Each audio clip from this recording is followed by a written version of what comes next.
Olá, pessoal. Sejam bem-vindos. Então, essa primeira parte da nossa aula do curso de Psicologia Cognitiva do NEAPS. Vamos abordar um tema bastante importante e pouco comentado, né? Pouco falado, tanto nas graduações de Psicologia, de Medicina, como também na pós-graduação, né? Eu acho que a pós-graduação é um ambiente bem apropriado, né, para que se possa refletir sobre a temática de hoje.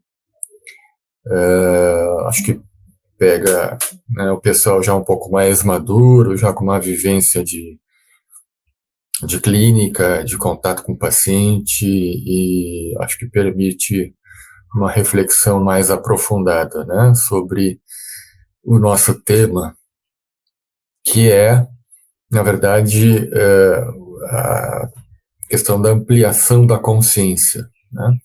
Não sei se esse é um título adequado, né? Ampliação da consciência, porque talvez ampliação do conceito de consciência, né? E vamos refletir um pouco sobre o que é exatamente a consciência, como é que a gente entende ou pode entender a consciência, e as consequências que advêm desse entendimento, né?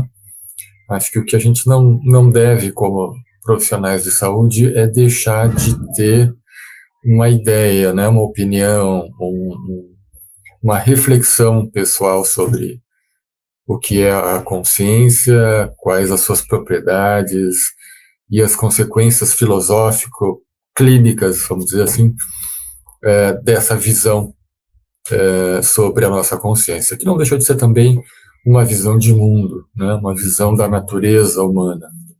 Então, a gente vai conversar um pouco sobre esse tema e não vamos ter a possibilidade de fazer a nossa troca de ideias, né? Essa é uma aula gravada, mas desde já, se for possível, aí me coloco à disposição para poder responder alguma dúvida, algum questionamento que surja, mesmo que a posteriori. Tá? Até vou me lembrar de disponibilizar o meu e-mail para vocês. Buenas, eu vou compartilhar aqui a tela.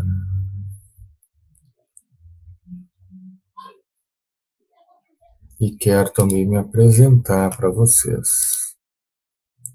Eu imagino que agora vocês estejam vendo a minha tela, né, o slide inicial, então, com o título da nossa aula de hoje: Terapias Cognitivas e Ampliação da Consciência. Eu sou Paulo Rogério Aguiar, professor do NEAPS.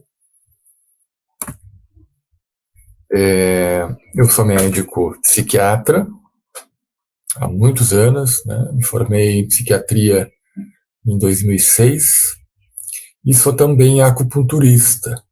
Me formei em acupuntura em 2018 e são as duas áreas que eu pratico na minha vida privada, no meu consultório, na vida profissional.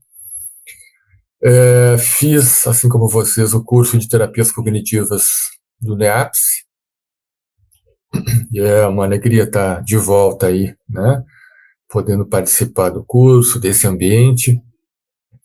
Nós não vamos ter o intervalo com cafezinho, né, com o lanche, mas o cafezinho ao fundo aí nos inspira as reflexões de hoje, e também porque a nossa mente, nossa consciência vai ser ativada aí com a nossa conversa, pelo menos é a nossa proposta, né? Poder ativar as ideias e olhar sobre alguns pontos de vista sobre a nossa consciência e alguns aspectos não muito esclarecidos dela, né? Eu sou mestre em ensino da saúde pela Fundação.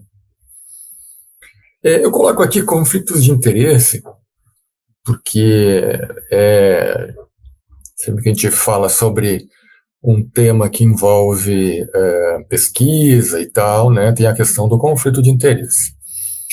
Eu sou espírita, eu sou membro da diretoria da Associação Médico Espírita do Brasil, tenho alguns livros publicados dentro dessa conexão entre medicina e espiritualidade, como o livro Meditação, Conexões Médico-Espíritas, que eu lancei o ano passado, e o Psiquiatria Iluminada, agora na metade do ano. Eu não acho que seja realmente conflito de interesse, né? Eu coloco aqui também para refletir sobre isso, né? Será que existe um ponto neutro sobre o qual se possa falar sobre qualquer tema? Né? Será que existe a neutralidade em pesquisa? Né? Eu acredito que não haja nenhum ponto neutro, porque todos nós temos as nossas visões, convicções, interesses, e mesmo quem faz uma pesquisa, por exemplo, ou está fazendo uma palestra sobre um tema como dependência química, né? Será que é interessante saber o comportamento do pesquisador quanto ao uso de álcool ou histórico de uso de maconha? Não, será que ele precisa declarar isso para se mostrar isento para realizar a pesquisa? Ou numa palestra sobre sexualidade, ou numa pesquisa que envolva essa temática, será que é preciso que o pesquisador declare, né, se enfim, as suas condutas, suas preferências ou questões ligadas à sexualidade? Então, acho que não, né? Acho que essa questão é muito mais problemática quando envolve realmente a questão do apoio financeiro, né, às pesquisas e a relação do profissional com os grandes laboratórios, né? Aí sim, realmente é preciso olhar com certo cuidado determinadas afirmações de pessoas vinculadas à indústria farmacêutica. Mas, enfim, coloco aqui já de início para vocês saberem qual é o meu ponto de partida, né, em termos de reflexão filosófica. Bom, a sequência da aula, a sequência do nosso encontro de hoje, eu dividi em 3 momentos, né? A gente vai conversar um pouco, então, sobre as bases filosóficas da relação entre ciência e espiritualidade. Aí faltou corrigir a escrita. Então, as bases filosóficas da relação entre ciência e espiritualidade, vou fazer o possível para não ser um assunto chato para vocês, que a gente realmente possa focar em alguns elementos que são fundamentais, né? Ter noção e entender, até para não cair em muito senso comum ou muitas armadilhas que há nesse terreno, né? Em que, se a gente não tem alguns conceitos bem claros, a gente pode escorregar numa reflexão equivocada do ponto de vista filosófico, né? Então, eu trago aqui alguns conceitos e algumas ideias para pavimentar, então, essa nossa compreensão, né? Ia dizer diálogo, mas essa nossa compreensão sobre o tema. Depois nós vamos passar para a introdução às teorias da mente, também sem me estender muito, mas trazendo algumas teorias que surgem a partir do posicionamento filosófico que o clínico, terapeuta, o pesquisador assume, né, mesmo sem o saber, né? Então, introdução às teorias da mente. E, num último momento, terceiro, que eu acho que vai ser o mais extenso, nós vamos falar sobre experiências não explicadas pelas teorias contemporâneas. É aquele conjunto de fenômenos psíquicos que ocorrem fartamente, independente da cultura, do país, da crença, e que tem sido cada vez mais olhado pela comunidade acadêmica, pelos cientistas, apesar de que ainda não surgiu uma teoria, ou, dizendo diferente, as teorias atuais não têm uma capacidade explicativa ideal para integrar esses fenômenos dentro do nosso entendimento maior da psique humana e do funcionamento da nossa mente, né, do ponto de vista cognitivo, enfim. Então, eu vou deixar para o final, né, acho que para a segunda metade da aula, a gente poder conversar sobre esses fenômenos, que muitas vezes não são sequer citados nos livros teóricos, né, ou mesmo numa faculdade inteira de psicologia, mas que são existentes e trazidos à consulta pelos pacientes quando encontram uma abertura para falar sobre essas temáticas, que são tanto problemáticas quando o paciente não encontra um terreno propício para se abrir a respeito dessas questões. A gente vai falar mais adiante sobre isso. Vamos começar então pelas bases filosóficas. Ou antes disso, antes da gente começar, deixa eu voltar aqui.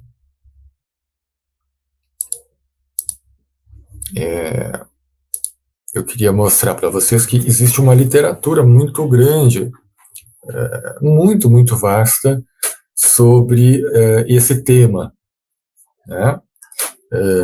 Espiritualidade, religiosidade, saúde, psicologia, né? E eu queria mostrar alguns livros que me ajudaram a montar essa aula. Eu vou mostrar aqui em ordem aleatória, um que eu utilizei bastante, que se chama Consciência Imortal. Tá? Consciência Imortal. Do autor Emmanuel Burke dos Santos. Emmanuel Burke dos Santos. É um livro de 2020. Temos aqui o livro do autor Jeff Levine, que é um pesquisador que produziu muito conteúdo sobre esse tema.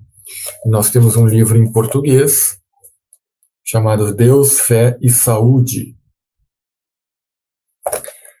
explorando a conexão espiritualidade e cura, da editora Cultrix.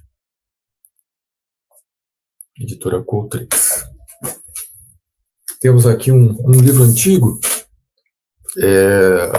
de um autor bem conhecido, que é o Herbert Benson,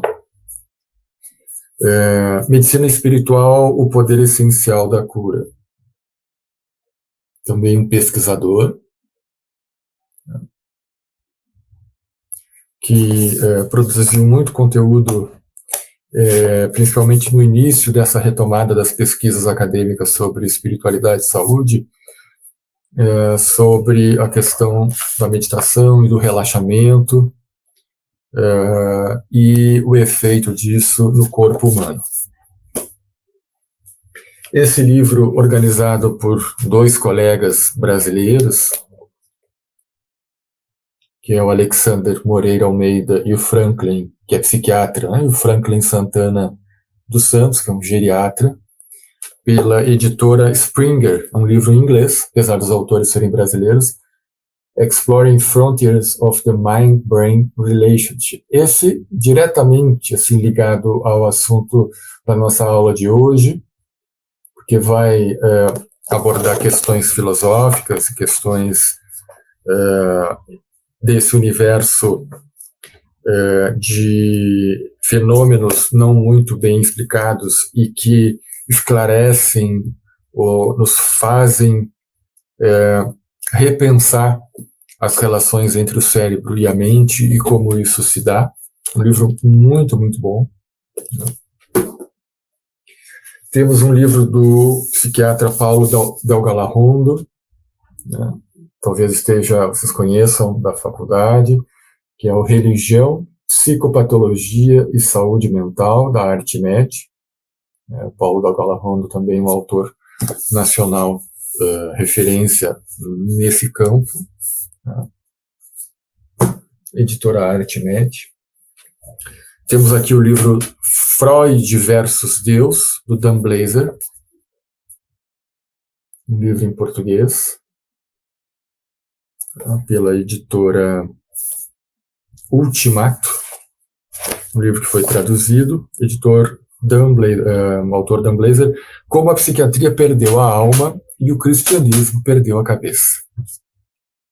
E são reflexões bem interessantes. Esse autor é Ian Stevenson. Tem esse livro traduzido para o português também, 20 casos sugestivos de reencarnação. É um pesquisador do norte da Europa, já falecido, mas que publicou diversos artigos em periódicos internacionais sobre casos sugestivos de reencarnação.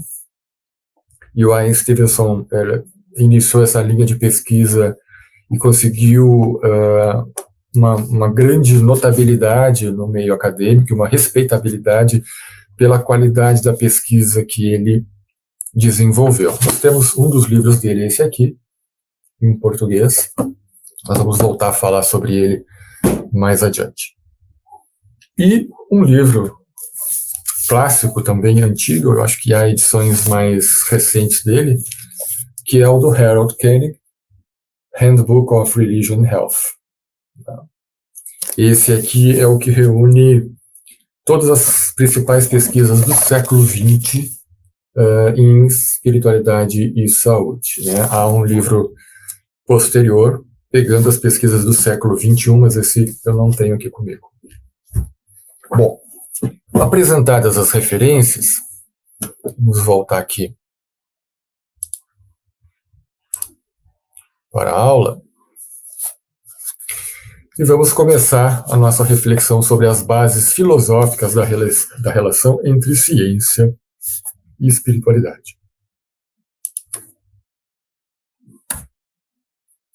Bom, temos aí um conjunto de palavras.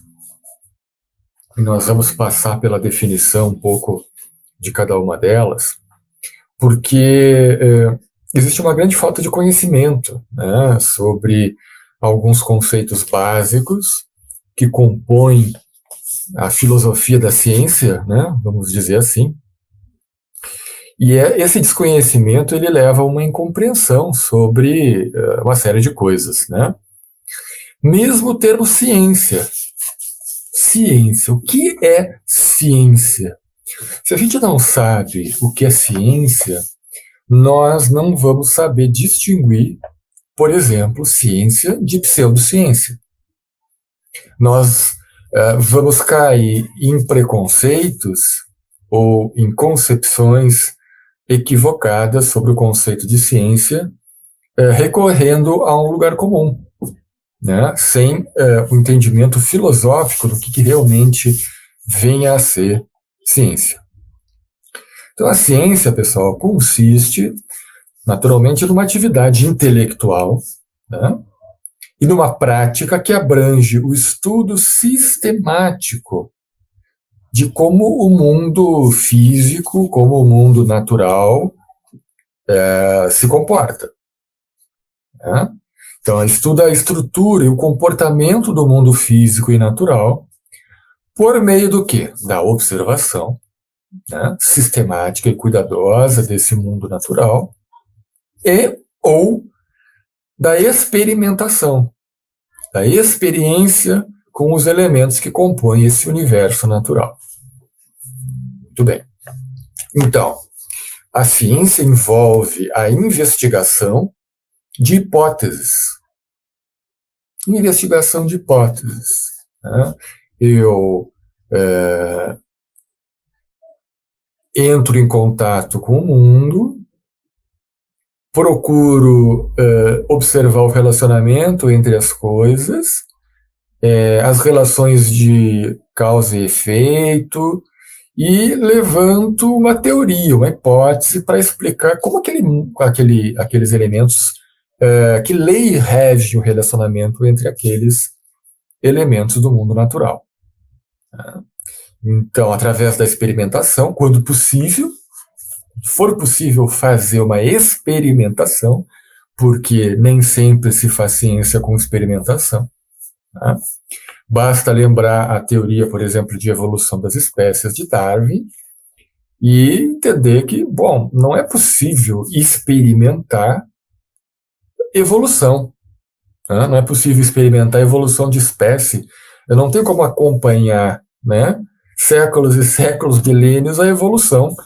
Eu não tenho como experimentar, tenho como observar, como deduzir, e a partir disso levantar hipóteses explicativas que deem conta de explicar esse fenômeno que eu estou querendo entender. Né? Mas muitas vezes é possível a experimentação.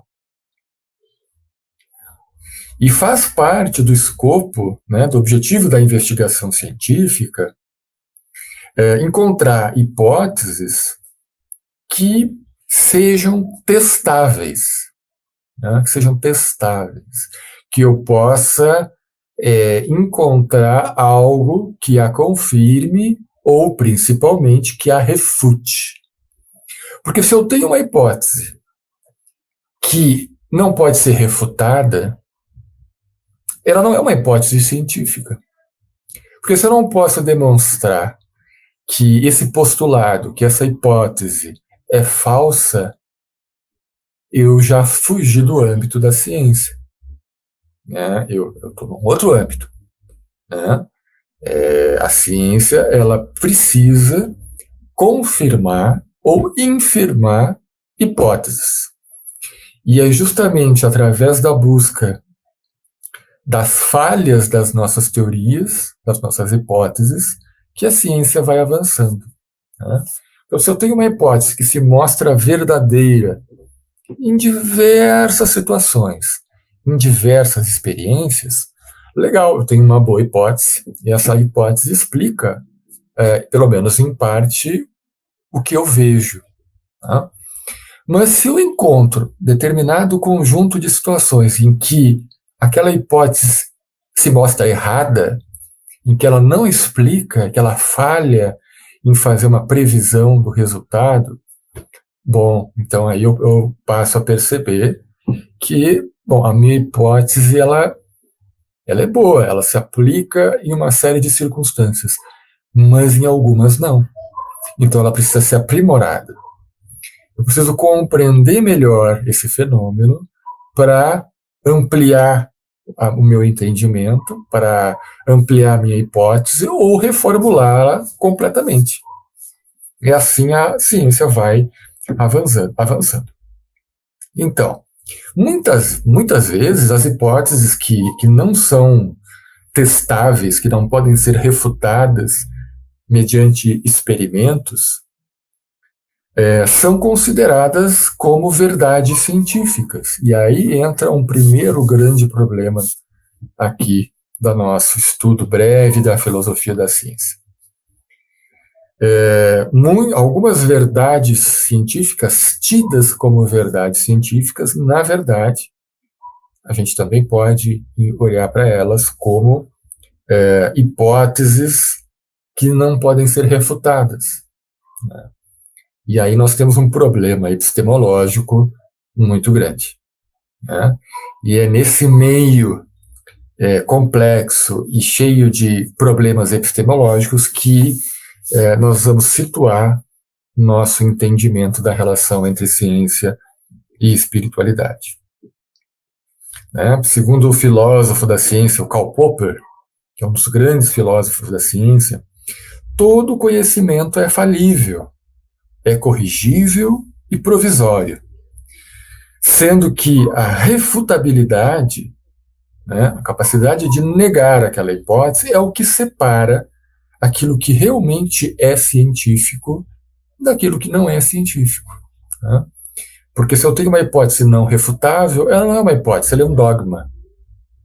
E dogmas são pertencentes a um outro universo da experiência humana, não a ciência. Né? A ciência não vive de dogmas, ela vive de hipóteses científicas que vão se sustentando ao longo do tempo, né? Até que deixem de explicar a realidade e sejam substituídas por outras melhores, mais abrangentes.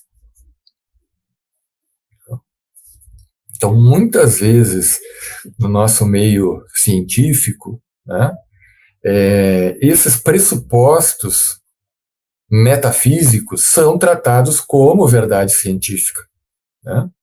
Como se dá, por exemplo, nós vamos ver isso mais em detalhes, com o monismo materialista, né? Com o materialismo, ou com o fisicalismo, que são teorias, meta-teorias, né, de uma filosofia, de uma metapsíquica, de uma metaciência, que acredita que tudo o que existe no universo, no mundo dos fenômenos, pode ser explicado pelos seus elementos materiais, né, pela matéria, que não há nada além da matéria. Não há nada num terreno, digamos, espiritual ou não material, né? Em última instância, todos os fenômenos são explicados e compreendidos por aquilo que acontece a nível atômico, subatômico, molecular, em suma, material, né? Só que o grande problema dessa compreensão, que é uma compreensão que está embutida na forma com que se faz ciência, e muitas vezes nos objetos da ciência, aquilo que ela escolhe pesquisar, tem embutido essa ideia, que não há nada além da matéria, e é isso que nós devemos pesquisar. Bom, vamos adiante. Epistemologia. A gente pensa, às vezes, e confunde ciência com o conceito de ciência com o conceito de epistemologia. Então, o estudo da natureza do conhecimento,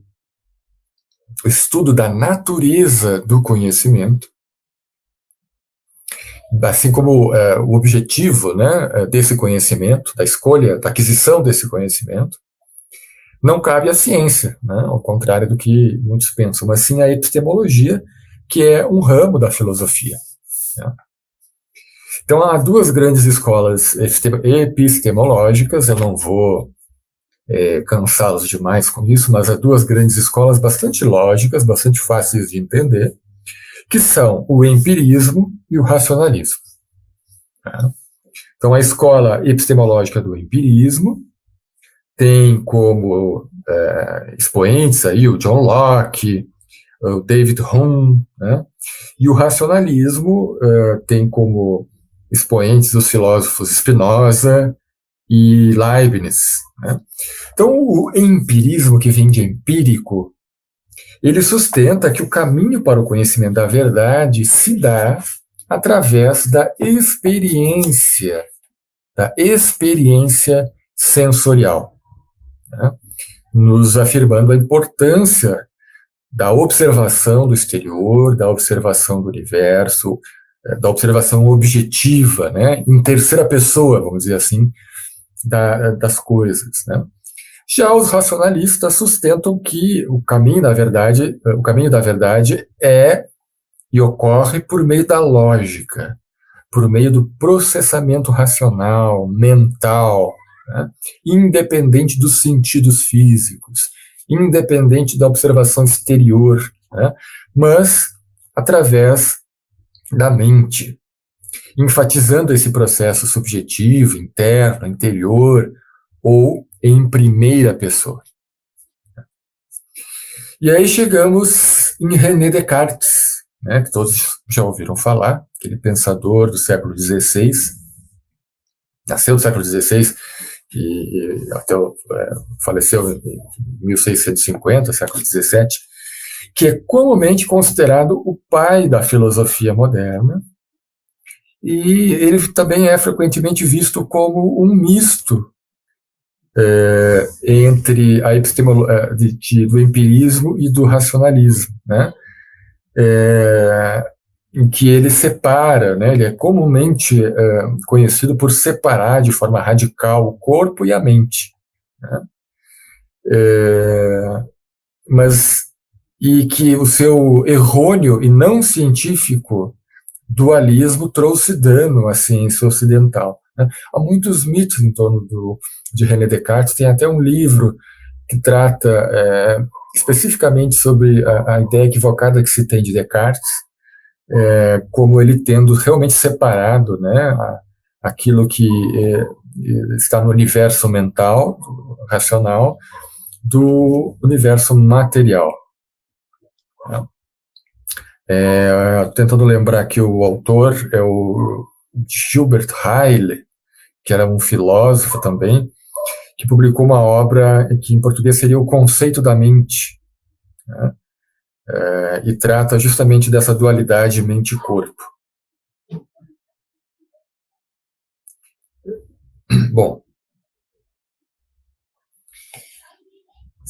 segundo esse dualismo, né, ou em contraposição ao dualismo cartesiano, nós temos a escola do monismo materialista. Aqui eu apresento para vocês, são 4 modelos, existem outros, mas eu prefiro sintetizar aqui e apresentar só aqueles que são claramente distintos uns dos outros, para que vocês entendam bem intuitivamente aqui a diferença filosófica nesses modelos de compreensão das teorias da mente.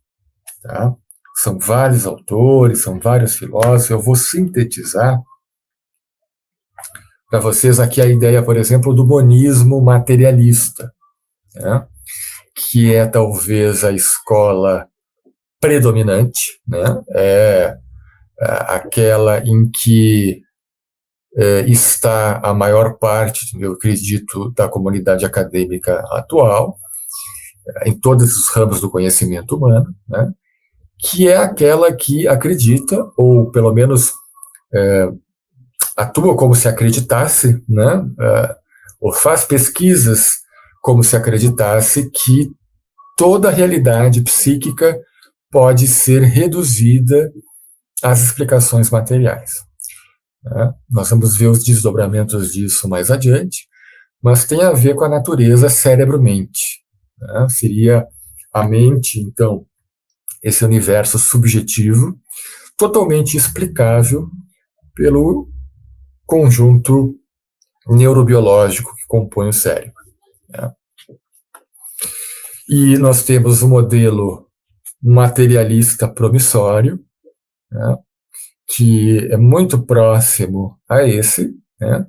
É um modelo que até assume, né, admite a ideia de que as questões mentais, a mente, ela talvez ainda não esteja totalmente explicada do ponto de vista material, mas que é apenas uma questão de tempo, né? Quando nós avançarmos o conhecimento sobre o cérebro, quando nós tivermos avançado nas pesquisas nessa área, tudo vai ser naturalmente explicado e não tem por que não se acreditar que dentro em breve a ciência poderá explicar todos os fenômenos psíquicos com o avançar do seu desenvolvimento material, né?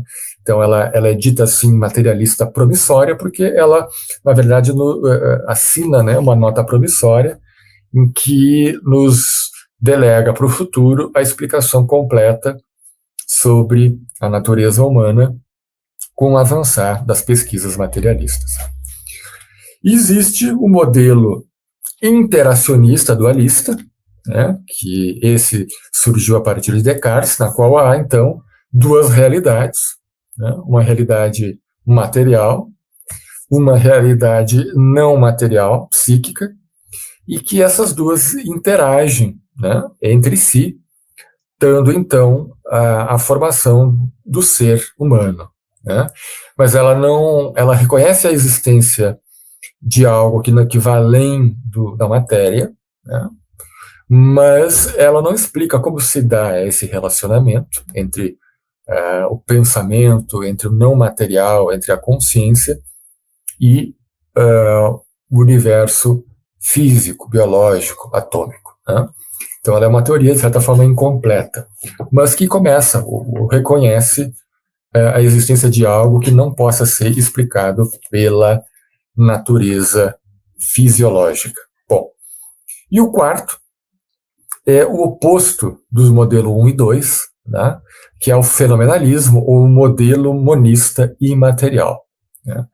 É uma ideia de concepção da mente, né, e do universo, em que, ao contrário, tudo é psíquico, né? Nós estamos imersos num grande psiquismo de vida e que mesmo aquilo que nos parece objetivo, real, do mundo real, né, material, nada mais são do que orquestrações psíquicas que nos dão a falsa impressão de objetividade, mas que no fundo são fatos e elementos psíquicos, né, em que o universo todo ele é um grande pensamento divino.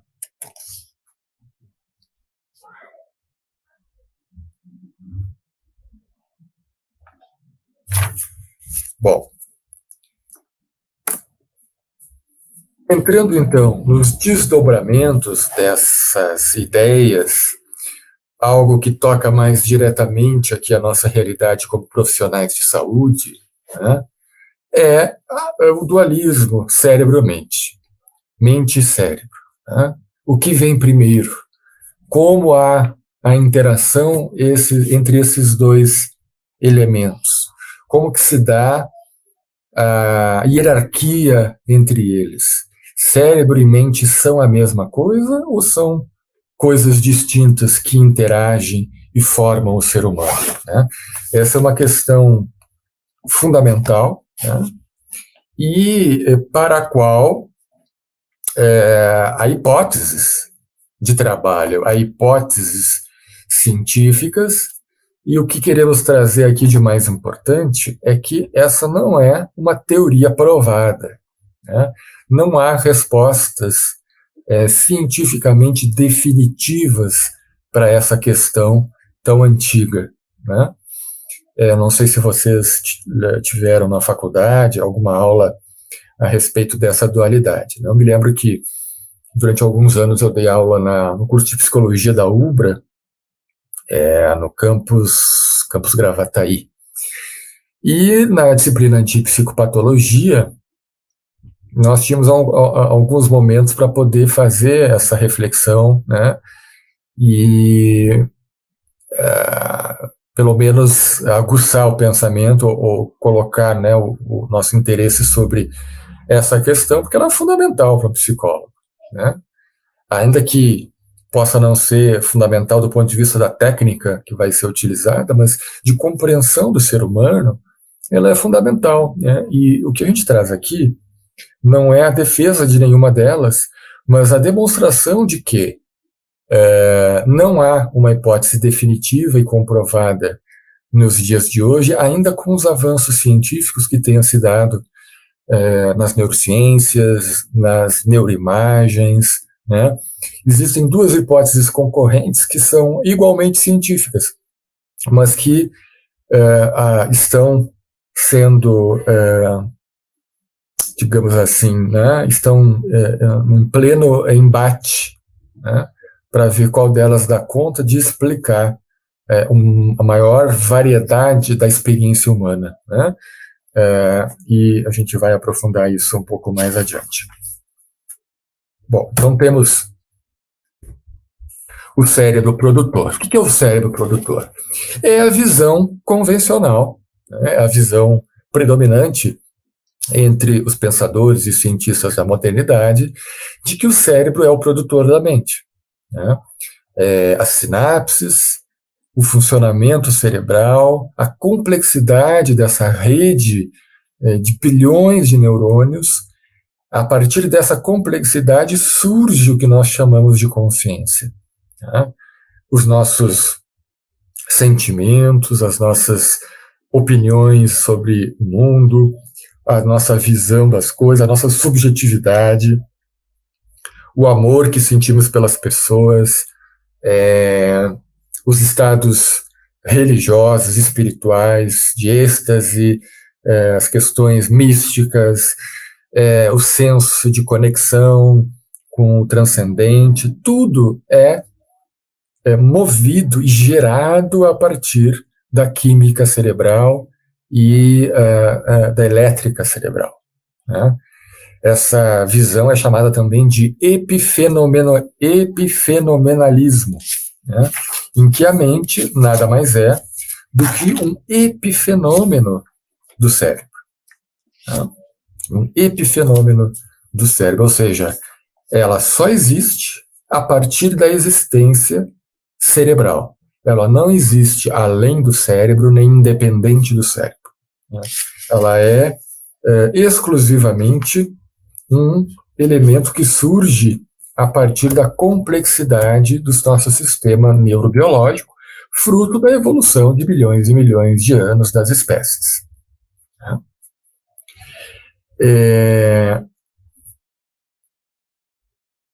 E ela é a tese mais aceita, né, pela neurociência moderna, embora ela careça, repito, né, de qualquer prova científica, sendo uma teoria, uma especulação.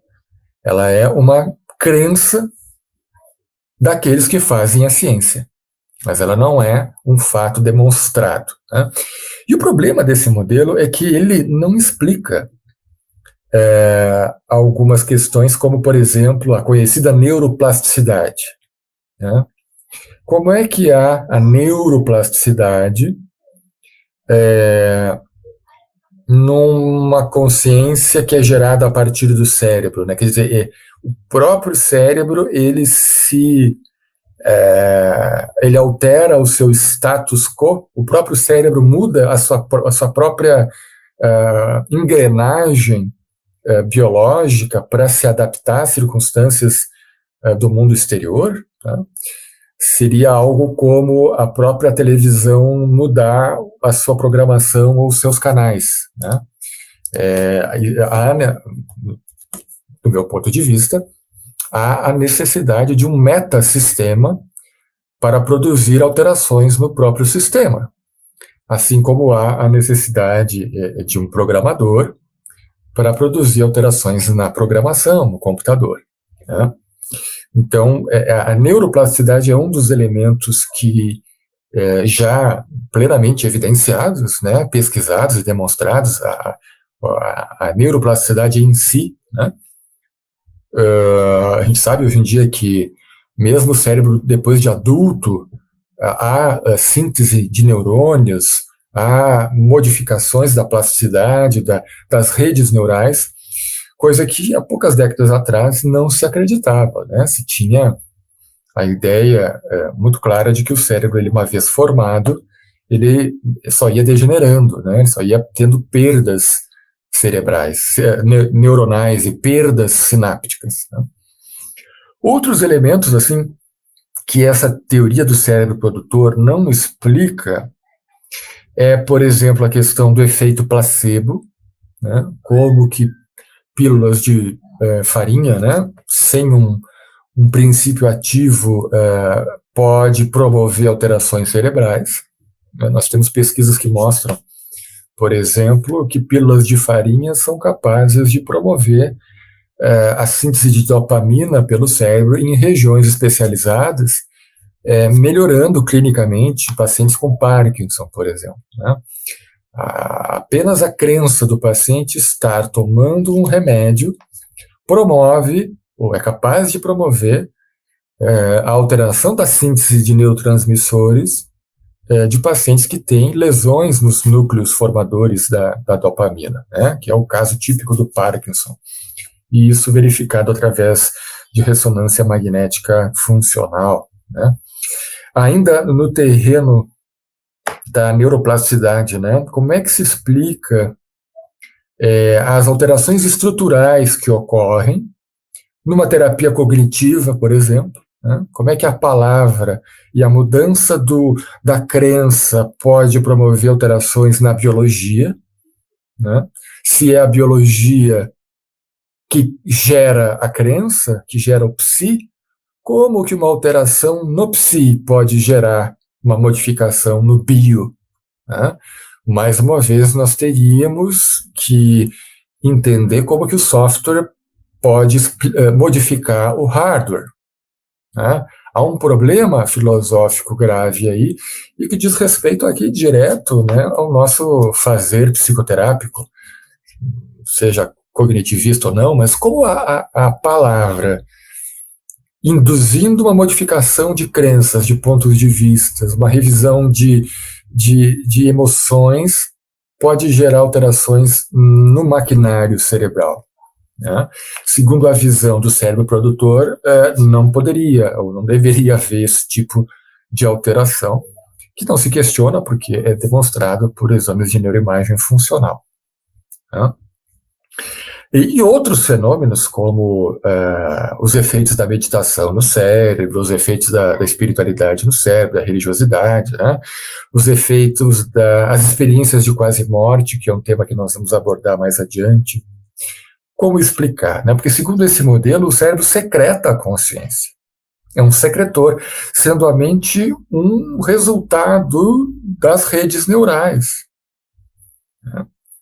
Então, ele é muito bom para explicar essa teoria do cérebro produtor, as alterações emocionais, comportamentais que nós encontramos em doenças que afetam primariamente o cérebro, como, por exemplo, na doença de Alzheimer, né, no Parkinson, porque aí haveria uma relação clara, temporal, entre a alteração biológica gerando as alterações comportamentais e psíquicas, né? Bom, então há essa questão e essa metáfora, né, do cérebro como transmissor, né, porque o programa de rádio, ele não está no aparelho, né? Ele não está no aparelho de rádio. E ele não deixa de existir em ondas, apenas porque o radioreceptor está com defeito. Se eu tenho uma televisão, né, e estou assistindo ali ao vivo a transmissão de um jornal, né? Se a minha TV, o meu rádio é acometido por alguma alteração, né? Alguém vem e joga uma pedra nesse aparelho e quebra a sua engrenagem, não deixa de existir, de continuar existindo o programa, né, a transmissão, o rádio, o programa em si só, né, que nós estávamos assistindo. Seria de uma grande infantilidade, né, absurda achar que, ao destruirmos a TV, estaríamos destruindo o Bonner ali no jornal da Globo, né, Jornal Nacional. Não, ele não está dentro da TV. Então, o cérebro transmissor, ele acredita nessa visão, nessa hipótese, né, de que o cérebro não produz a consciência, mas ele capta, ele filtra e ele retransmite.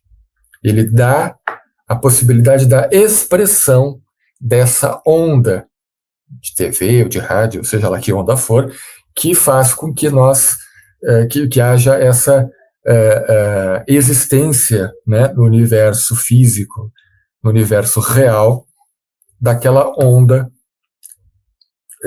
que vem de outro lugar, a distância, enfim. Então, na verdade, o cérebro seria um limitador físico da consciência, como a metáfora do aparelho de rádio ou do aparelho de TV, que captaria, então, essa consciência e transmitiria para o mundo material. Esse assunto a gente vai voltar a ele mais adiante, mas, então, essa teoria ela afirma que a nossa consciência primária ela é não local, e ela atuaria num campo magnético, quântico, energético, como quiserem chamar, né, num nível inferior ao nível físico, em partículas subatômicas, gerando essa interface mente-cérebro de uma maneira que a essência, né, a consciência, ela transcende o maquinário cerebral, ela existiria além dele, né?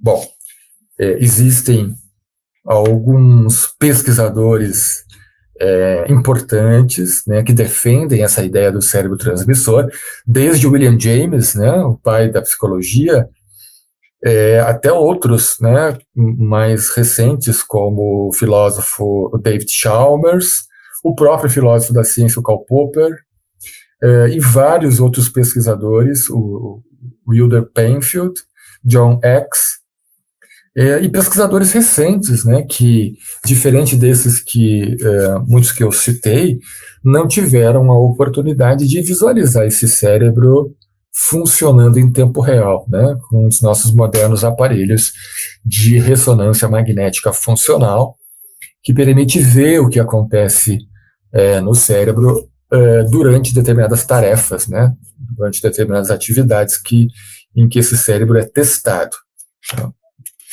Bom, então, cérebro e mente e cérebro podem ser confundidos, né, em muitos casos. Qual vertente, qual escola estaria mais próxima da razão, né? O epifenomenalismo, o monismo materialista, o monismo idealista, né? O dualismo, que reconhece a existência dos dois elementos, mas eles interagem de alguma maneira ainda não muito clara para nós, né? E tem uma fala de um pesquisador que diz assim: se meus processamentos mentais são determinados tão somente pelo movimento de átomos no meu cérebro, não tenho motivo para supor que minhas crenças são verdadeiras. E, portanto, não tenho nenhuma razão para supor que meu cérebro é composto por átomos. Então ele coloca uma tautologia interessante, né, para colocar em perspectiva essa ideia de que a nossa mente talvez seja mais complexa do que apenas um fenômeno secundário ou um subproduto da engrenagem cerebral. Bom, tem muitas pesquisas nesse campo, muitos pesquisadores brasileiros que têm trabalhado com neuroimagem, têm levantado, né, esse questionamento para a comunidade internacional, e esse é um debate que está em aberto, né? Como eu disse antes, a gente pode assumir tanto um ponto de vista quanto o outro, em igual condição científica, porque são hipóteses. O que a gente não deve fazer é pressupor de que essa questão já esteja resolvida em favor do cérebro produtor, né? Apesar de ser a visão dominante e respeitável, e que tem elementos que sugerem a sua verdade, né? Há um grande número de evidências e de pesquisas que mostram o que sugerem como verdade a hipótese do cérebro produtor, sem dúvida alguma, né? Mas estamos trazendo aqui fenômenos que não são explicados por essa hipótese. E a seguinte questão: será que estamos chegando num ponto em que precisamos rever e avançar na nossa compreensão da mente, com os dados atuais, com todo o leque de informações que temos no momento, e compreender a mente de uma outra maneira? Será que essa outra maneira não nos traria avanços para contemplarmos também a natureza humana na sua realidade mais profunda e entender fenômenos que até hoje não foram explicados? Esse é o questionamento, né, que eu deixaria para vocês. Ficaria muito satisfeito se pudéssemos fazer aí uma roda de conversa a respeito e ouvi-los a respeito dessas impressões e do pensamento de vocês a respeito. Mas deixamos aqui, então, essas ideias e voltaremos na próxima aula com mais elementos em torno dessa reflexão.